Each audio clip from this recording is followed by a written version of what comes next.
Astro বার্তা with পল্লবীতে আপনাদের প্রত্যেককে স্বাগত জানাই। আমি পল্লবী। আশা করি আপনারা প্রত্যেকে খুব ভালো আছেন। আগামী 2রা জুন 2026 দেবগুরু বৃহস্পতি কর্কট রাশিতে প্রবেশ করতে চলেছেন। বৃহস্পতি 31শে অক্টোবর 2026 পর্যন্ত কর্কট রাশিতে অবস্থান করে থাকবেন। বৃহস্পতি কর্কট রাশিতে উচ্চস্থ হয়ে থাকেন।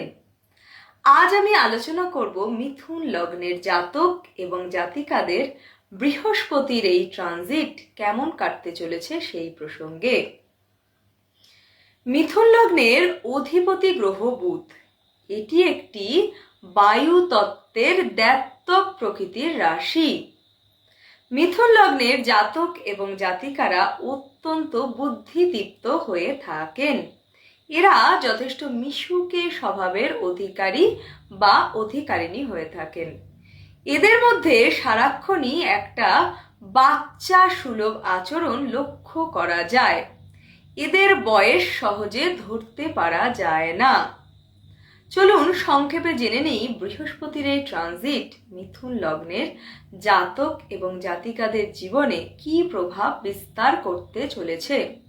মিথুন লগ্নের জাতক এবং জাতিকাদের সেকেন্ড হাউসে দেবগুরু বৃহস্পতি তুঙ্গি হচ্ছেন, যার প্রভাবে এদের অর্থনৈতিক পরিস্থিতির অনেকটাই অগ্রগতি ঘটতে আমরা দেখতে পাবো। এছাড়াও এই সময় এদের অর্থ সঞ্চয় হতেও আমরা দেখতে পাবো। এছাড়াও সেকেন্ড হাউস থেকে আমাদের পরিবারের বিচার করা হয়। এই সময় পরিবারে কোনো মাঙ্গলিক অনুষ্ঠান ঘটতে পারে। সেকেন্ড হাউস থেকে আমাদের বাক্য এবং খাদ্যাভ্যাসেরও বিচার করা হয়। বৃহস্পতির প্রভাব থাকার কারণে এই সময় মিথুন লগ্নের জাতক এবং জাতিকাদের বাক্য অত্যন্ত মধুর হতে আমরা দেখতে পাবো।